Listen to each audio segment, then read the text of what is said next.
All right, we started. You can start. All all right. Hello, everyone. Thanks for joining us today. This is Dr. Shel of MBAadmit.com. I'm always happy to join the GMAT Club for another webinar. Today, we are going to do a encore updated presentation of something we talked about a few years back, which is EMBA admissions and the top mistakes that applicants make and how to avoid them.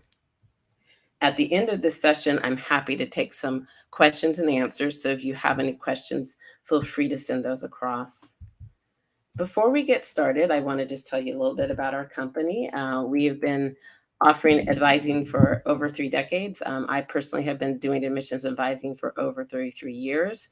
We have very deep experience with the EMBA. Our company actually predates all of the programs, which means that we've seen them all from year one, and we've worked with candidates for each of these programs from year one of their existence. At our company, we have a great team of advisors, and if you come to our company, you're more than welcome to work with me directly. And again, I'm Dr. Shel. Here's a snapshot of some of the schools that we work with often, and we've had great success. And I'm more than welcome to do a profile evaluation for you if you would like to know what I think about the strength of your candidacy for applying for an EMBA program. So if you would like a free profile evaluation, feel free to send your resume over to us at info@mbaadmit.com or fill out the profile evaluation form on our homepage. Okay, so let's go into some of the mistakes that people make when applying to EMBA programs. The first thing is assuming that you can't override a less than ideal GPA to get access to a top program. So sometimes I have people approach me and they may have had like a C average or like a 2.1, 2.2, 2.8, and they feel that because of that they cannot try to gain admission to top programs like Kellogg or Booth or Columbia. And generally speaking, the EMBA candidates tend to be older. So usually in the range of 8 to 20 years of experience. And when that is the case, it means that college is far back in time. And in many cases, people have established fantastic records of success. And they can sort of redirect the attention to all those additional years of training, continuing education, and professional success. So don't just assume that because you did not do well in college, that you cannot gain access to a top program. The key thing is that you need to mitigate your low GPA. And how you mitigate it really does differ based on the candidate. So you need to take time to figure out, given your own circumstances, what is a good strategy. And it's not the same for everybody. But I'll tell you one thing I hear often. Sometimes when people have very low GPAs, like a 2.1, they decide that, okay, the best way to overwrite that is to get a great GMAT score. Now, we all know that the executive assessment is out now. It's a program that was made specifically for candidates to executive programs who tend not to have as much time to prepare for standardized test exams, and therefore it's just easier to prepare for, easier to score well on. And so sometimes when people have a low GPA, they think that if they have to go for the GMAT because it's harder. And actually, that is not the case. And so I'm usually telling someone you don't need to do that. You just need to take the executive assessment and do really well. And then point to other metrics that can assure the school that you can do the quantitative work. So it really just depends on the circumstances. How extensive were your bad grades? Do you have a lot of D's and C's? In which case you may want to try to build up an alternative transcript. It's very rare that someone would need to go get a whole additional degree to offset the past grades. But again, it's based on your own circumstances. So try to understand and get some good direction about what you need to do to get the admissions committee to, basically look beyond the grades of your college years. So mistake number two is that thinking that a low executive assessment or standardized test score is going to derail your candidacy. That is not the case. It's always not necessarily the case. So it's always about the whole picture. So um, I've had people with 138 get into, and that's executive assessment score, get into Columbia. It's because that person had an amazing work experience, just had been an entrepreneur, extremely successful, and had just some great work experience to talk about. So it really just depends on the overall profile and how low that score can be. So again, you need to get some good guidance, but just remember that some of the top EMBA programs will accept people with GMAT scores in the low 600s and EA scores in the high 140s. And some of them don't require standardized test scores at all. And so here are some of those schools: MIT, Kellogg, Cornell, NYU, and then other schools like Duke and UCLA will give GMAT waivers for people who can show that they have quant skills. So just bear all of that in mind and don't let that standardized test score intimidate you too much. Professional record usually is the most important factor for success in admissions. Another mistake people make is underestimating the importance of the quant score within the executive assessment or standardized test score. The schools are most worried about, can you do the quantitative work that is a part of the program? And so if you bomb the quant, if it's extremely low, that is going to be a point of concern for them. And so you do need to address that. There's ways that you can address it in the event that you cannot simply pull up your standardized test score. You can look to other things, pointing out other credentials that show your quant abilities, making sure the recommendations are talking about your quantitative work and how you've mastered that area and you excel. And then using your essays to point to other credentials that can prove your analytical and quant abilities. So again, be mindful of how important that quant is and understand that there are ways to still gain admission, but you do have to address that. Another mistake is failing to prepare for the resume review and informal interview. You'll notice that on some of these EMBA admissions websites, the schools will invite you to send your resume forward and let them take a look, and then they'll let you know what they think in terms of whether you should apply. Now that's wonderful, but if you are sending forward a resume that is really not edited well yet, it's not presenting the best of your credentials in a business relevant way, you may be actually hurting just the initial footing that you're making with that school. A poorly presented resume can make you appear underqualified or even unqualified. And you need to know your positioning as well, because sometimes, I would say most of the time, after they receive your resume, they're going to reach out to you and say, let's have a short chat. And if you are in that conversation mentioning the wrong things in terms of why you want the degree or what your goals are, career goals, short and long term, again, you're getting off on a bad footing with the school and you'll have to correct it later. So it's always better to get off on a good foot. And that means make sure that your resume is honed for an application. An application resume is somewhat different than a job resume. So make sure you've tailored it for admissions at the EMBA level. And then also make sure that you have your positioning down in terms of articulating goals that they will find attractive. Another mistake is failing to recognize how important your recommendations are.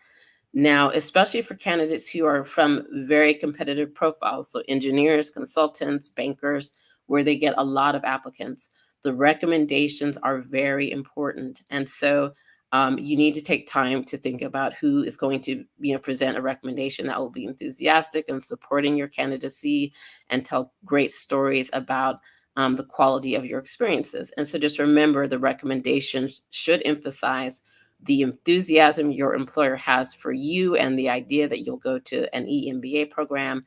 It should convey the high caliber of your work experience, your great performance, and also the valuable knowledge that you have to share in the program.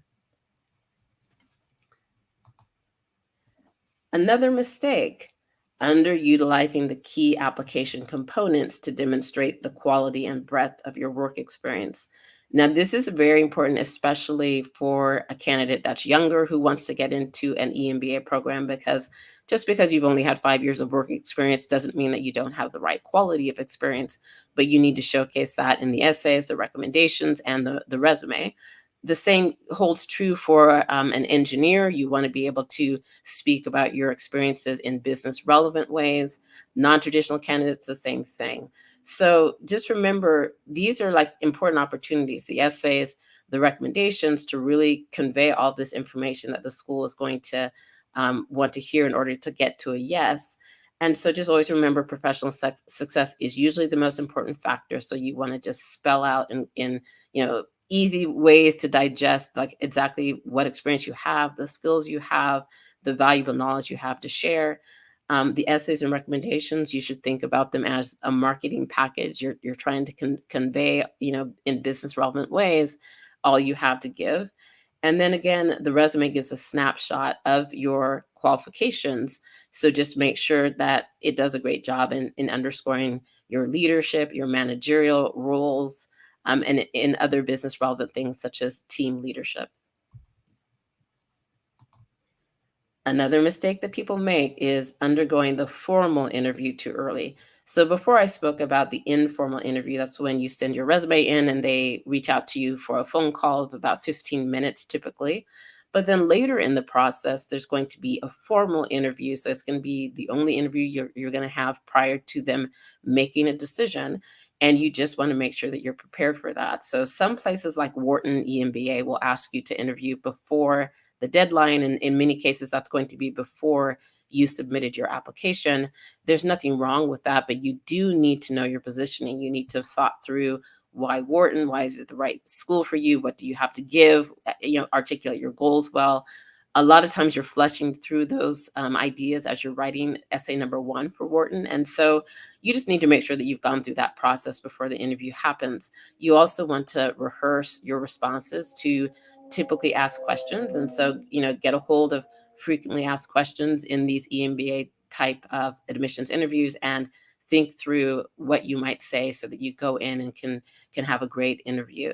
So some of the schools that are known for eliminating more candidates than others at the interview stage are these schools, which is Wharton, MIT Sloan's Fellows, and Stanford MSX. So if you're going for one of those in particular, you definitely need to prepare. So try not to schedule that interview too early. Failing to time submission of applications well. Again, this is another mistake that people make. If you are someone from a very overrepresented profile, you want to make sure that you are submitting the application earlier in the cycle, ideally when there are more of the seats still available. So just bear in mind and have an understanding if you are from one of those overrepresented profiles. So again, engineers, Indian foreign national, male candidates, East Asian foreign national male candidates, bankers, management consultants. The schools get a lot of applicants with those backgrounds. And so when you're in the earlier side of the cycle, there's just more seats available. So your odds of success is higher, or rather are higher. And therefore you need to consider that. And whenever possible, try to get it a round 1 submission. If it's a school that has 3 rounds, it's better to be in round 1 and 2 than in number 3. And then again, for those rolling cycles, it's always better to be, at least submitting at the 3/4 mark or earlier in the cycle, as opposed to being in the last quarter of the rolling cycle. So just kind of time things out very well.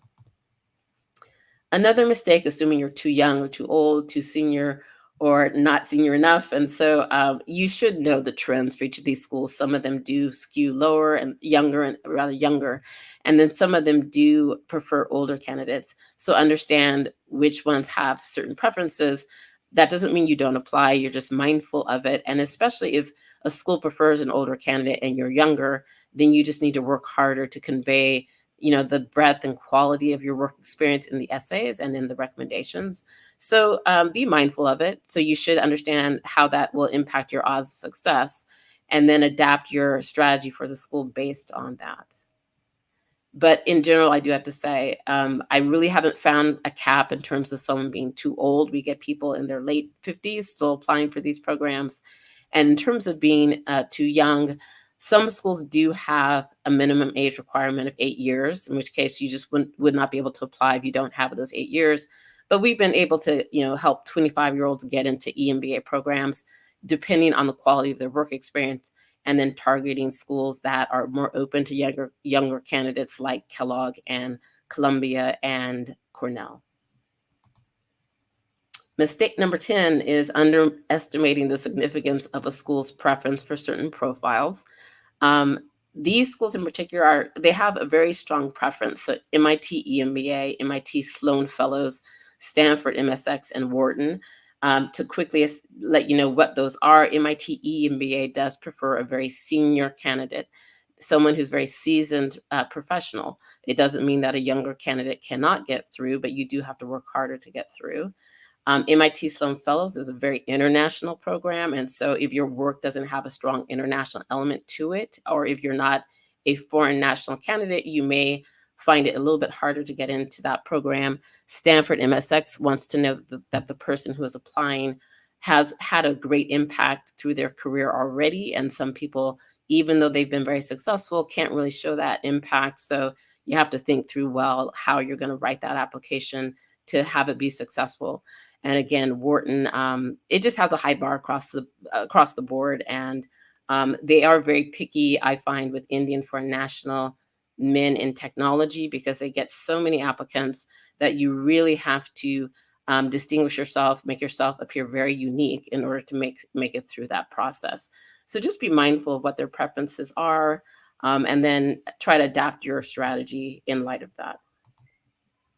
Failing to recognize the importance of some of the EMBA questions.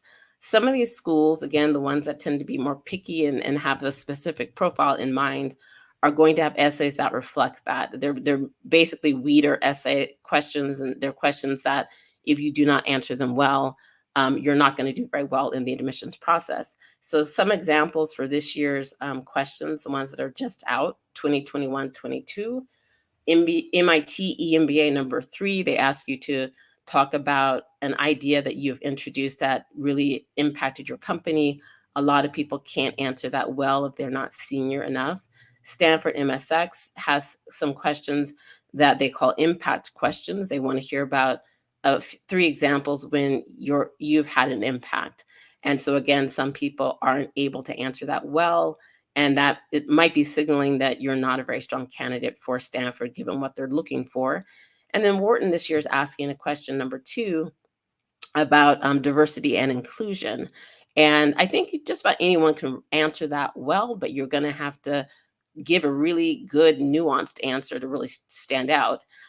Some people have formal things to talk about, but even if you don't, you can still talk about informal things well.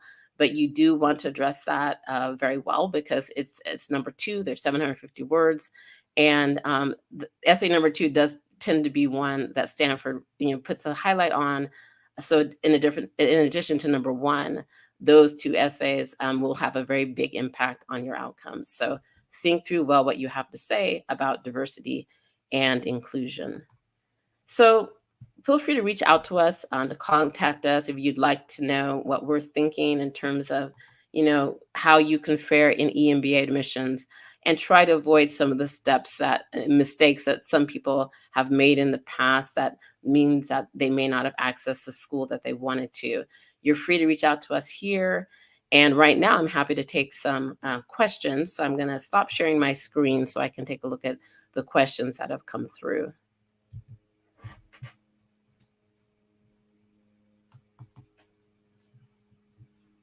Let's see. All right. So here we are. Let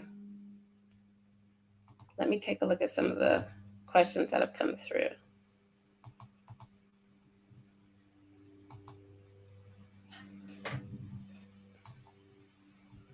All right. So if a GPA was less than 2, what is the best strategy? Well, I'll tell you one of the things that people can think through. Now, if you're able to get a very high standardized test score, wonderful. So say you hit a 163 on the executive assessment, that's going to go a long ways to convince the admissions committee that you today have the strong skills that you need to get through the program. And so you may be okay continuing to apply to some of those top schools. If you cannot get a strong standardized test score, which is sometimes the case, you're better off applying to a school that just doesn't require it. If actually apply with a low standardized test score in addition to a low GPA, the 2 are reinforcing each other, and therefore it's communicating to the committee that you're not going to likely be able to do the work, the quantitative work, which may or may not be the case. So if you only have one metric that is indicating that quant may be an issue, then all you have to do at that point is convince the committee that that's not the case. So again, when you have both a low GPA and a low standardized test score, at that point, you may want to start to look at the schools that don't require standardized test scores so that you only have one obstacle to try to get over in the process. Okay, I'm looking for some additional questions here. Which schools keep the highest academic bar? I would tend to say that those would be MIT and Wharton, Stanford MSX as well. And it doesn't mean that you cannot get in if you have a low GPA. It just means that they do keep quite a high bar. And therefore, you're going to have to persuade them that you do have quantitative skills. And what they may require for you to convince them of that might be a little bit more extensive than at some of the other schools. I think that Yale also does tend to keep a relatively high bar, but that program is relatively new. And so from what I'm seeing, most of the candidates that are applying there are pretty solid in terms of their academic credentials. But I think that, like most schools, Yale would have an open mind if they have someone who had a poor performance and it was pretty far back in time. How much does work experience impact an application? The higher the experience, the better the chances. Well, I wouldn't actually say that. I would say that if you had a poor academic performance, then the higher you are, the better at this point. I still think that the schools are open to many candidates, and just depending on the school, they're open to younger candidates as well who may not be quite as high. But in general, if you're CEO of your own company and you're excelling, you're going to be attracted to most of the schools. Some of the schools may feel you're a little bit older for their cohort. So again, it's important to know which ones skew lower in age and which ones like someone with a more seasoned background. But in general, yes, if you've got managerial and leadership experiences, it is going to work in your favor. It doesn't mean that the school won't admit people with less managerial experience as well, but it does mean that you may be in a nice spot in terms of persuading the schools that you have a lot to share through a program like this. So what if you cannot get a recommendation from a direct supervisor? Well, there's lots of reasons why a direct supervisor may not want to give you a recommendation. Usually it might be that they're worried about the time you might be taking out. Sometimes it may be that they don't have a master's degree and it's going to cause friction because they'll be worried that you're going to be more qualified than they are. So there's all sorts of reasons why someone would not be able to get a direct supervisor to recommend them. So as long as you get someone who is superior to you, who knows your work, you should be fine. So again, superior to you, who knows your work directly. It does not have to be the direct supervisor, but it is good to have someone give that, very objective look at how you perform and whether you have good knowledge to share in the classroom. Okay, I'll just do one or two more additional questions. Do some EMBA programs accept only sponsored candidates? Not to my knowledge. If your company is sponsoring you with money, not just time, so they're paying the tuition, all the better. The schools will be happy to hear that. It doesn't guarantee your admission, but it certainly is it is an additional metric that's showing that your company is fully supporting your desire to pursue the education. But there are plenty of people that get in who are not sponsored financially. But you do, in most cases, have to have time sponsorship, meaning that the company has to write a letter saying that they're willing to let you have the time off that you need to attend the program. For people who cannot get that time sponsorship, you'll need to look at programs that perhaps meet only on weekends, like Columbia's Saturday only program. All right, I'm going to try to take one additional question. Let's see. See if one more comes in. I'm going to make sure that I did not skip anything either. Okay, here's one last one. This is a specific question. So basically, if you are, you have honors, but you had a low GPA, do you still have a shot? This is, I see this a lot with people coming out of India where they may have gotten first class distinction, but the earlier grades were not so great. What I found is that usually the schools, if you have first class distinction or first class, they're very open to your candidacy, and I don't see them make a big distinction between those two. So I would not be overly concerned about that. And again, if you're 10 years out from the undergrad performance, it's probably not going to get in the way, given that you have 10 years of experience and you can redirect the attention to the performance. All right. Well, listen, I'll leave it at that for today. If you all are wanting to have me address additional questions, feel free to reach out to me at the website. Also, feel free to send your resume or fill out our profile evaluation form on our website. I'm more than happy to let you know what we think of the candidacy that you have, and also help you think through what schools might be very open to your application. So thanks again for joining us, and good luck in your EMBA journey.